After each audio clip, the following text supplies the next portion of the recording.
I'm just going to sleep in a few hours, I think.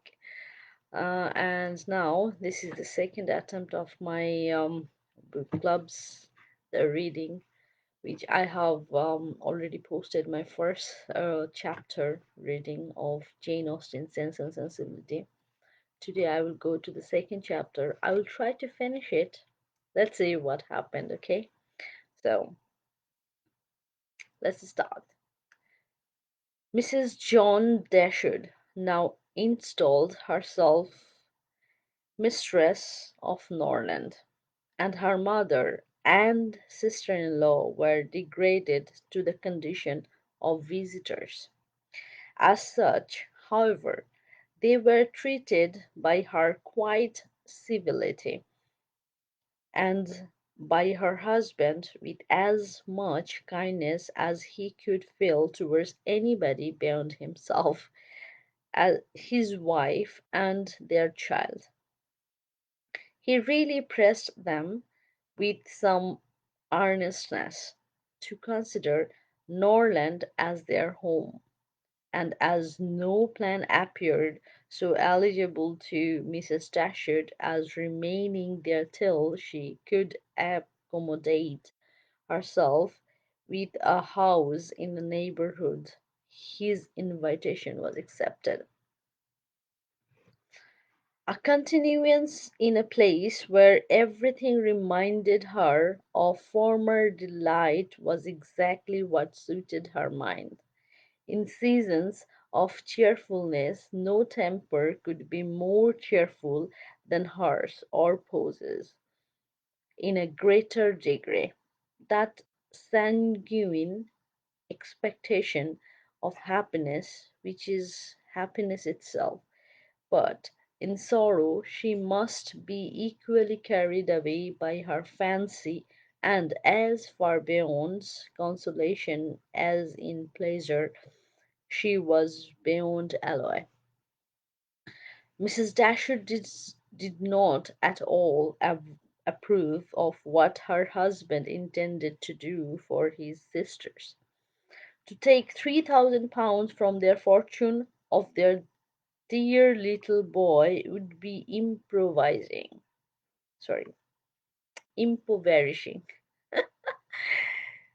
impoverishing him to the most dreadful degree. She begged him to think again on that subject. How could he answer it to himself to rob his child, and his only child too, of so large a sum? And what possible claim could Miss Dashwood's, who were related to him only by half blood, which she considered as no relationship at all, have on his generosity to some large an amount? It was very well known that no affection was ever supposed to exist between the children of any man by different marriages, and why was he to ruin himself and their poor little Harry by giving away all his money to his half sisters? It was my father's last request to me, replied her husband, that I should assist his widow and daughters. He did not know what he was talking of, I dare say, 10 to 1, but he was light-headed at the time. Had he been in his right sense, he could not have thought of such a thing as begging you to give away half your fortune from your own child. That was really something. He did not stipulate for any particular sum, my dear Fanny. He only requested me, in general terms, to assist them and make their situation more comfortable than it was in his power to do. Perhaps it would have been as well if he had left it wholly to him myself. He could hardly suppose I should neglect them, but As he required the promise, I could not do less than give it. At least I thought so at the time. The promise, therefore, was given and must be performed. Something must be done for them whenever they leave Norland and settle in a new home. Well, then let something be done for them, but that something need not to be £3,000. Consider, she added, that when the money is once parted with, it never can return. Your sisters will marry, and it will be gone forever, if indeed it could ever be restored to our poor little boy. Why, to be sure, said her husband, very gravely, that would make a great difference. The time may come when Harry will regret that so large a sum was parted with. If he should have a numerous family, for instance, it would be a very convenient addition. To be sure it would. Perhaps then it would be better for all parties if the sum were diminished one half. £500 would be a prodigious, yes, I'm correct in pronunciation, uh, increase to their fortunes. Oh, beyond anything great. What brother on earth would do half so much for his sisters, even if really his sisters? And as it is only half blood, but you have such a generous spirit. I would not wish to do anything mean, he replied. One had rather on such occasions do too much too little. No one at least can think I have not done enough for them. Even themselves, they can hardly expect more. There is no knowing what they may expect, said the lady. But we are not to think of their expectations. The question is what you can afford to do. Certainly, and I think I may afford to give them £500 apiece. As it is without any addition of mine, they will each have above £3,000 on their mother's death, a very comfortable fortune for any young woman. To be sure it is, and indeed it strikes me that they can want no addition at all. They will have £10,000 divided among them. If they marry, they will be sure of doing well, and if they do not, they may all live very comfortably together on the interest of £10,000. That is very true, and therefore I do not know whether, upon the whole, it would not be more advisable to do something for their mother while she lives rather than for them. Something of the annuity kind, I mean. My sister should feel the good effects of it as well as herself. 100 a year would make them all perfectly comfortable. His wife hesitated a little, however, in giving her consent to this plan. I mean, they are not still happy. Anyway, to be sure, said she, it is better than parting with £1,500 at once. But then, if Mrs. Dashwood should live 15 years, we shall be completely taken in. 15 years, my dear Fanny! Our life cannot be worth half but purchase.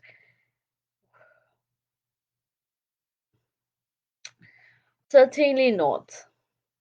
But if you observe, people always live forever when there is any annuity to be paid them. and she is very stout and healthy and hardly 40. An annuity is a very serious business.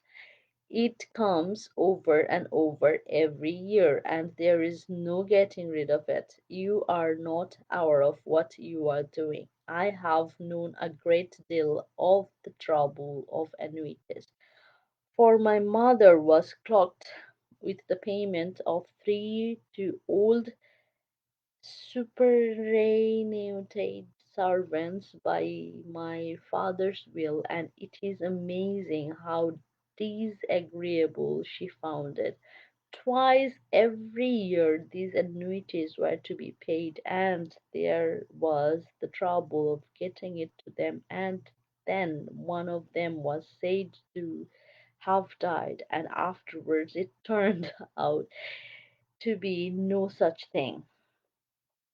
My mother was quite sick of it. Her income was not her own, she said, with such perpetual claims on it, and it was the more unkind in my father because otherwise the money would have been entirely at my mother's disposal, without any restriction whatever.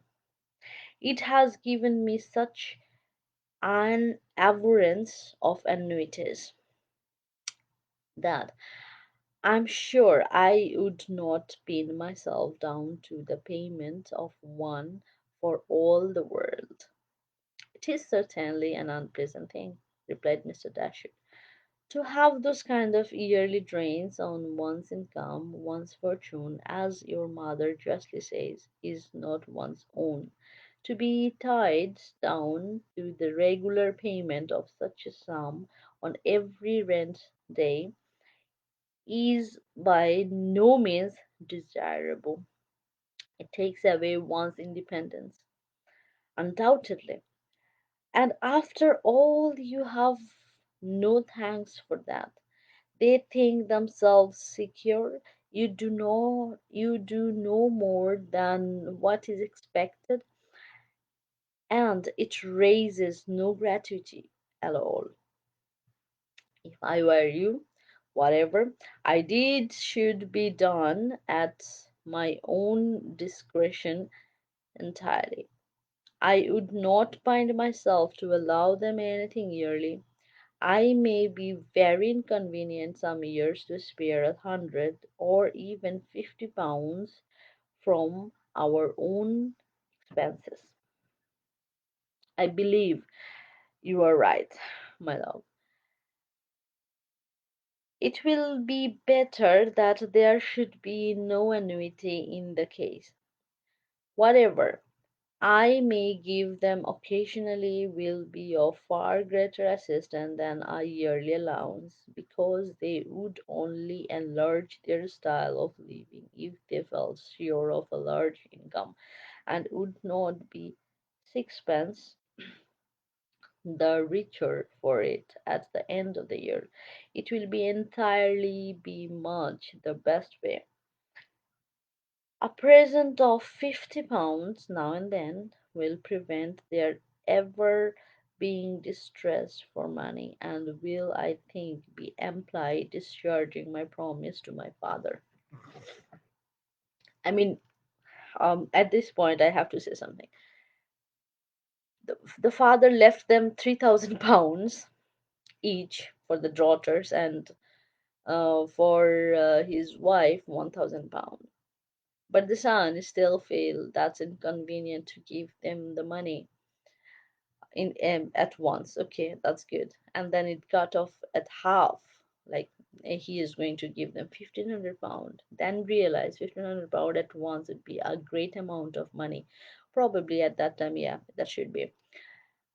And then he decided to give them yearly £100. But still, his wife was not happy, because that's an annuity, like every year pay is like direct debits every time, it's going on and on. Sometimes you could not have enough money to pay them. Yeah, that's true at some point, but yet those money is not yours. This is your father's money, and you are using this money to income, to earn more. but still you are not happy to give them away to your or I mean to your sisters, even though they are half sisters. In the first place, you have your share, plenty of them. So why not you agree with that? Okay, the complex started here. Let's go further. Okay. To be sure, it will indeed, to say the truth, I am convinced within myself that your father had no idea of your giving them any money at all.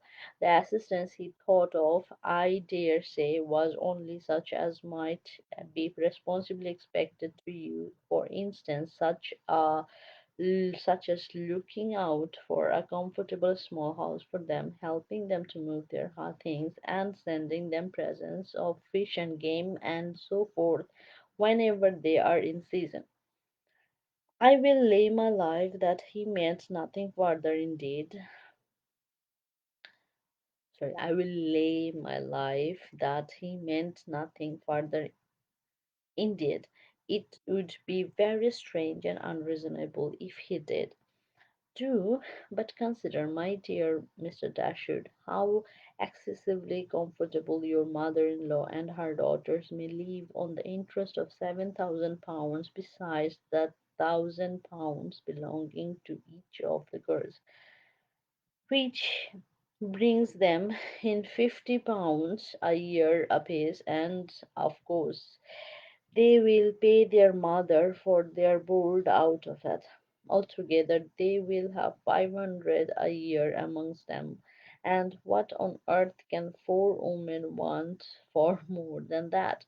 They will live so cheap, their housekeeping will be nothing at all. They will have no carriage, no horses, and hardly any servants. They will keep no company, and can have no expenses of any kind. Only conceive how comfortably they will be. 500 a year, I'm sure I cannot imagine how they will spend half of it. And as to your giving them more, it is quite absurd to think of it. They will be much more able to give you something. I mean, really.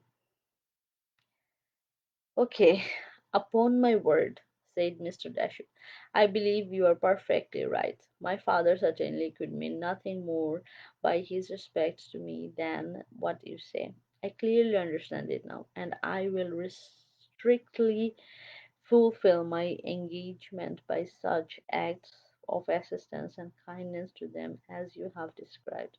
When my mother removes into another house, my services shall be readily given to accommodate her as far as I can.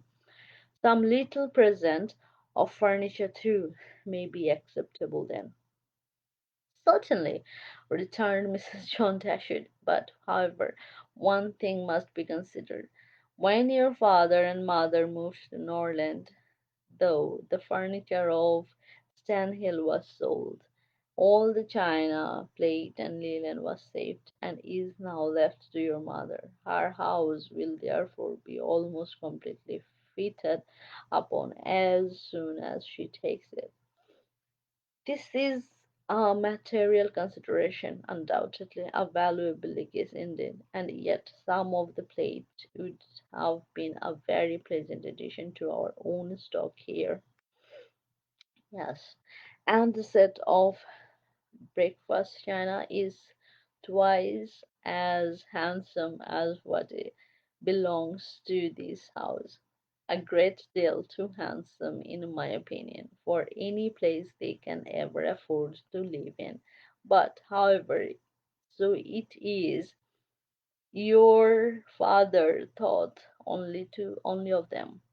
And I must say this, that you owe no particular gratitude to him, nor attention to his wishes, for we very well know that if he could, he would have left almost everything in the world to them. This argument was irresistible. It gave to his intentions whatever of decisions was one thing before, and he finally resolved that it would be absolutely unnecessary, if not highly indecorous, to do more for the widow and the children of his father than such kind of neighborly act, as his own wife pointed out. So, truth to be told, his wife is not a good, humane person. She does not want to give anything to the deceased wife and daughter, and she convinced his her husband that he should not obey his father's last wishes, to saying that if his father was alive, his father would have wanted to give everything to the daughters and his wife, which is I don't know, true or false, but it's so sociable. You can see in our society, in the society or decorum in our Bangladeshi society, almost all the sons think the same. Almost, I'm not saying that all the sons will think the same, but um, almost all of them, and they are actually convinced mostly by their wives. But the wives always forget that she was a daughter of someone as well. If her father or her mother or her brother would have done the same thing to her, how would she had, I mean, have felt that, I mean, how she could have been even dealt with it. So we should be considerable. We should be maybe not respecting someone's last wishes, because everybody is dying. So last wishes, there is actually nothing to be told. They are probably in between the time of life and death, so they're dying. So their dying wishes actually carries almost no values, but still, it's a wish, and it's the thing, it's the last words you have heard, it's the last thing they have said. So that would be like the rock solid things. That memory should have been engraved in your brain. So you should respect it at any point. It's not like that, even not in the dying people. If you promise someone something, try to keep it, because promises means a lot. It's not, it is not something you can break so easily. You can actually uh look around it. You cannot. If you promise something, please do it. If you can't do it, don't promise it. And I was not feeling very well, but when I read it, I'm feeling really alive again. So I'm finished. This is the end of sub chapter 2. I hope you liked the video as well, and enjoy and encourage me to go for chapter 3. And whenever I feel I have time, I will definitely post chapter 3, and we will continue reading it. Take care till then. Good night.